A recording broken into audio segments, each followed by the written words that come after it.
Hola mis hermanos, saludos. Quiero seguir en el tema de la autoridad y hablando de autoridad, ya vimos la última vez el tema de la sumisión, pero entonces también tenemos que hablar de otros aspectos y en las próximas dos pláticas, la de hoy y la próxima, quiero hablar de la rebeldía y de la obediencia, viendo los casos y los ejemplos de las vidas del rey David y del rey Saúl, porque ellos dos son ejemplos claros de lo que implica ser un rebelde y lo que implica ser un obediente a Dios y las consecuencias correspondientes, por supuesto. La autoridad, si es de Dios, delegada o directa, siempre exige prácticamente la obediencia, pero no en el sentido de algo malo o de presión, sino que si hay una buena autoridad, también es muy bueno y sabio someterse y obedecer y hacer caso. Pero la rebeldía es la actitud contraria que va a traer mucho sufrimiento, no solamente sobre la persona, sino también sobre otras personas y el reino de Dios en sí. Pero empecemos con dos versículos que marcan la diferencia entre Saúl, el primer rey de Israel, y el que le siguió David. Leemos en 1 Samuel 15:23 un pasaje muy conocido: como pecado de adivinación es la rebelión, como ídolos e idolatría la obstinación. Por cuanto rechazaste la palabra de Jehová, también él te ha rechazado para que no seas rey. Hablando de David, la Biblia dice en Hechos 13:22, quitado hablando de Saúl, les levantó por rey a David, a quien dio también testimonio diciendo, he hallado a David, hijo de Isaí, varón conforme a mi corazón, quien hará todo lo que yo quiero. Saúl fue escogido como rey sobre Israel porque Israel realmente tenía el deseo carnal de tener un rey. Dios mismo revela en sus conversaciones con el profeta Samuel de que Dios se sentía en cierta manera rechazado por Israel, pero Israel, viendo a sus alrededores, se dio cuenta que las naciones tienen reyes y ellos querían un rey también. Entonces Dios les concedió, y a veces Dios es así, Él sabe que es lo mejor para nosotros, pero si nosotros no mucho queremos, entonces Él hace una excepción. Entonces instala a Saúl como rey. Y con Saúl hay problemas desde el principio. Este pasaje que vimos, acabamos de ver en 1 Samuel 15:23, habla de que Saúl fue rechazado porque desobedeció, porque se rebeló. ¿Cuál fue su rebelión en este caso? Bueno, había recibido la orden de aniquilar, de destruir uno de los enemigos mayores de Israel de su tiempo, Amalek, y Saúl había ido a la guerra y destruyó prácticamente este pueblo, pero no obedeció a Dios de realmente aniquilar el pueblo completo. Dejó vivo al rey, pero de plano que también dejó vivo a otros, porque al final de su vida realmente Saúl es matado a espada de un amalecita. Y es muy trágico eso. Entonces Saúl vemos que había obedecido el mandato de Dios como el 98%. Y Dios lo consideró rebelión en contra de él. Tenemos que ver de que si Dios nos pide algo, tiene sus propósitos, no los entendemos siempre, y Dios necesita la obediencia de 100%. Y obedecer el 98% desde el punto de vista de Dios es una desobediencia del 100%. Esa es la lógica de Dios y no podemos poner aquí prácticamente escalas humanas para medir la obediencia. Pero realmente el rechazo de Saúl no fue un asunto por una cosa donde cometió un error o donde se rebeló. No, Dios realmente lo rechaza porque en Saúl había una actitud de rebeldía desde el principio. Y Dios le dio su oportunidad Dios incluso hizo todo lo posible para que Saúl pudiera ser el primer rey y un buen rey. Le confirmó su llamado proféticamente con señales y prodigios que se cumplieron en 24 horas.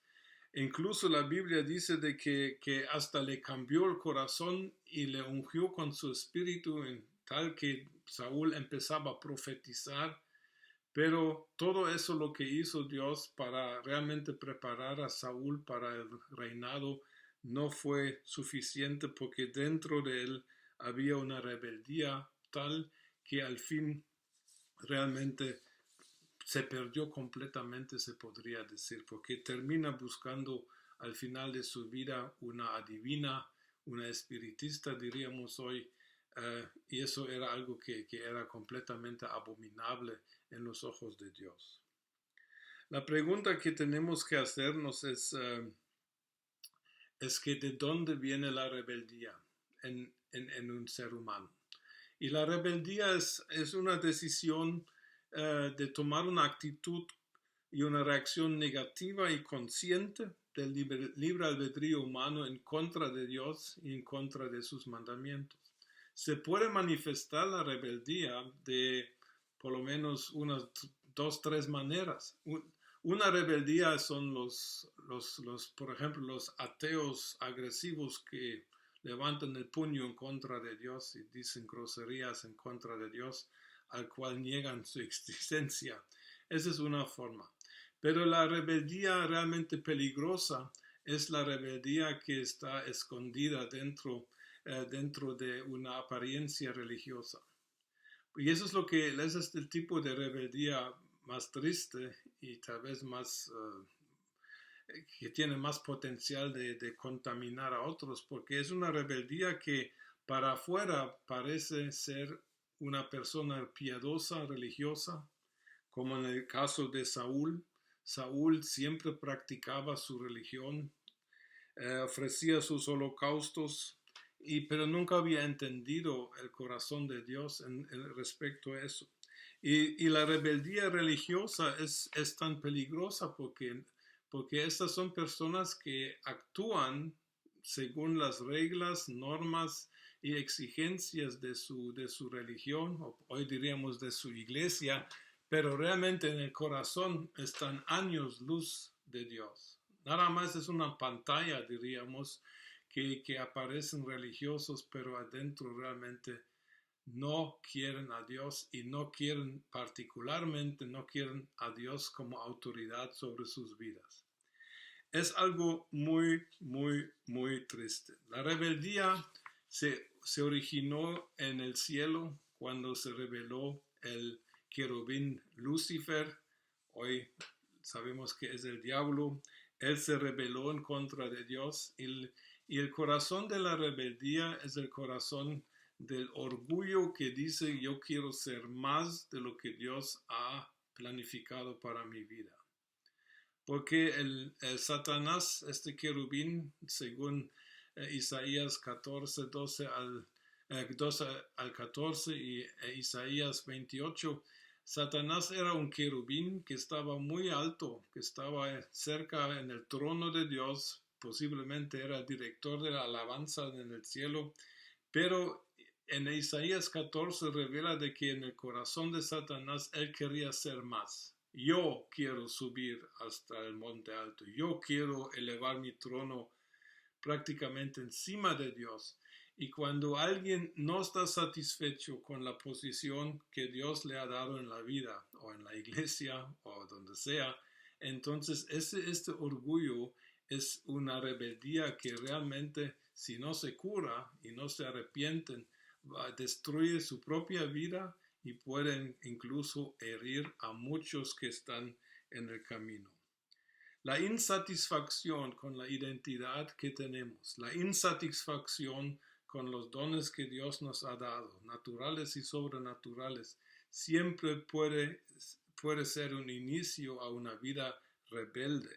Para afuera, como ya dije, son personas que parecen muy santas, muy rectas, pero en el corazón y eso tarde o temprano sale a luz en su corazón, realmente levantan el puño en contra de Dios. ¿De dónde viene la rebeldía? Se podría preguntar. En el caso de Saúl, si estudiamos su vida, encontramos algo muy interesante. Encontramos de que la palabra rebeldía en el hebreo tiene una relación y una raíz con la palabra amargura. La palabra que se usa para rebeldía aparece, por ejemplo, en las aguas amargas de Mará, en Éxodo 15.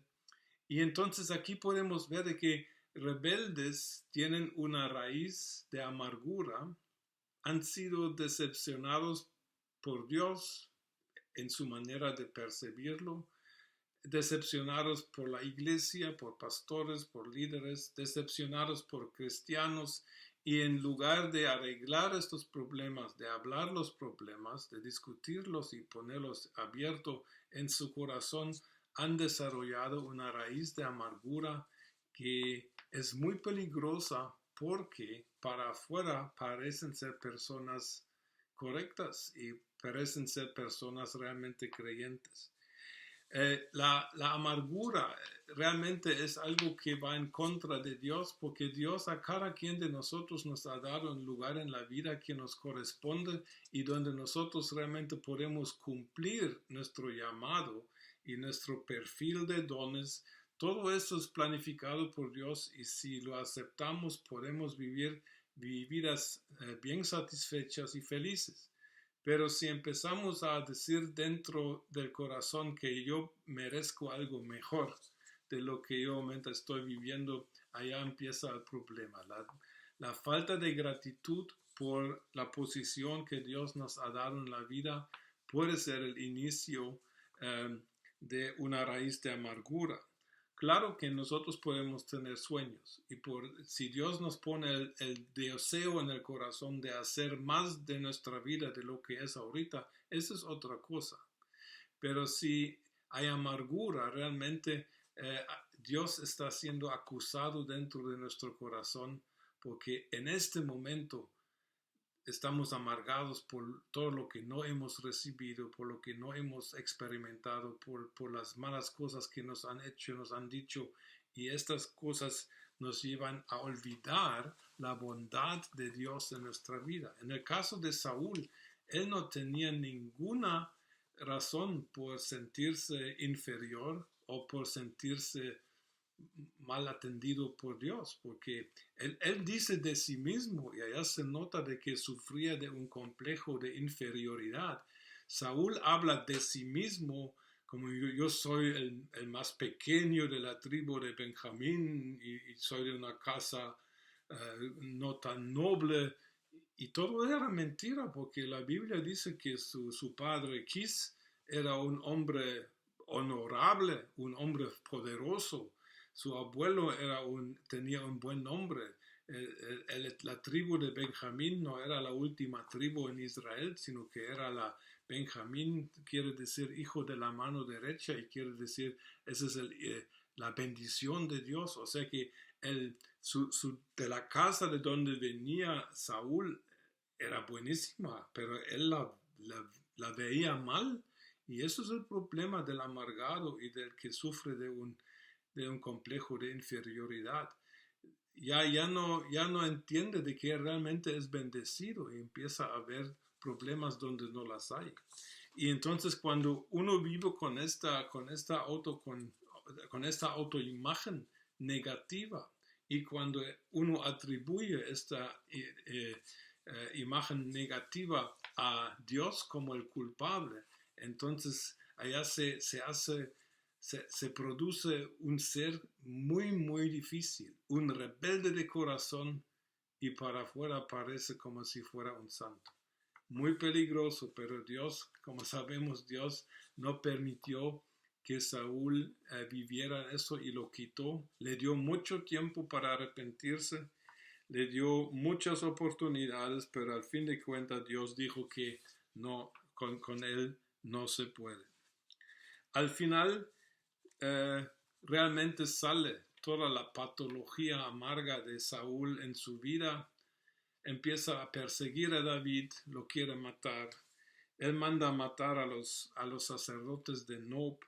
Él hace atrocidades y al fin de cuentas termina exactamente allá donde él mismo había ordenado que se exterminaran los adivinos y los hechiceros de Israel, y donde termina la noche antes de morir, termina con la adivina en Endor, donde pide consejo porque ya está tan apartado de Dios. Y ese es el camino de un rebelde. Las personas rebeldes manifiestan cosas en sus vidas y yo pienso que tenemos que ser sinceros. Por el pecado que ha afectado a todas nuestras vidas, puede ser que en cada uno de nosotros esté un poco de rebeldía. Y es muy necesario de que quitemos rebeldía de nuestro corazón. Y hay esperanza, hay perdón siempre, pero también está serio el asunto porque la rebeldía no trae nada bueno. Voy a leer una lista de síntomas que se pueden encontrar en personas rebeldes y casi siempre a la vez son personas amargadas. A veces se nota, a veces no, pero eso es la raíz del mal. Básicamente son personas siempre infelices, nunca están contentos. Tienen un complejo de inferioridad, o sea que tienen cosas muy buenas pero no las ven.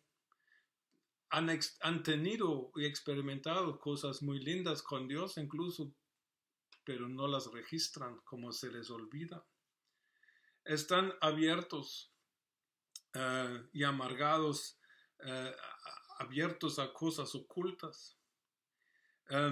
Tienen problemas de subordinarse a la autoridad espiritual o secular. Y si lo hacen a sus condiciones y términos. Eso ya lo he experimentado yo también en la iglesia. Siempre sospechan mal, siempre sospechan de las personas. Son casi, no pueden recibir enseñanza, son inenseñables. No sé si es palabra en español, pero tal vez se entiende. Piensan que tienen el derecho de tomar decisiones que violen los mandamientos de Dios, o sea que no les tienta del alma. Saúl una vez ofreció un sacrificio a Dios que solo Samuel el profeta podía ofrecer, y fue un delito prácticamente. Son personas egocéntricas y egoístas. Son personas que con el tiempo se quedan muy solas. Ya no tienen amistades porque ¿quién quiere estar cerca de una persona donde realmente sale esta hiel de amargura? Son personas que suelen desarrollar una mentalidad de víctima, se sienten, ellos son las víctimas y todos los demás son los malos que les han hecho mal. Y en algún momento de su vida definitivamente se abren para espíritus malos, porque Dios ya no les habla, o puede ser que ya no son capaces de oír la voz de Dios, como en el caso de Saúl, que al fin acude a una hechicera para poder escuchar algo de parte de Dios. ¿Hay esperanza para estas personas? Pues por supuesto que sí, pero sí la seriedad del asunto es claro. En el Antiguo Testamento, rebeldía estaba bajo pena de muerte, y Romanos 1, 18 al 32 describe mucha rebeldía y dice que personas que viven así, son dignos de muerte. Entonces la única esperanza que el Nuevo Testamento da a los rebeldes es: tú tienes que morir a ti mismo y tienes que nacer de nuevo. Porque solo el que pierde su vida para seguir a Cristo realmente puede hallar la vida que Dios había intentado para él. Entonces aquí tenemos que ver que necesitamos librarnos de cualquier evidencia de rebeldía en nuestro corazón. Si hay amargura, si estamos desilusionados de Dios, si estamos desilusionados con personas que hablan en nombre de Dios, líderes, cualquier autoridades, es necesario resolver este problema en el corazón con tal de que no haya raíces de amargura que con el tiempo realmente pueden destruirnos a nosotros mismos y contaminar a muchos, como dice Hebreos 12. Así que tenemos que tocar estos temas serios a veces porque son problemas con los cuales estamos confrontados en nuestra propia vida o en la vida de otros. Pero lo bueno es que en Cristo hay esperanza. Y si nosotros, como dice 2 Corintios 5, 14 al 15, si nosotros aprendemos a ya no vivir para nosotros mismos, por lo que Cristo hizo por nosotros, entonces estamos bien y vamos a estar libres de este mal de rebeldía que viene de la amargura del corazón. Bendiciones, me despido porque me voy de viaje el viernes. Voy a estar 2 fines de semana ministrando en Barcelona y después voy a estar en el País Vasco, cerca de Bilbao. Y os ruego vuestras oraciones por mi ministerio, por mi salud y por mi esposa que se quedará sola. Y muchas bendiciones a donde me estén viendo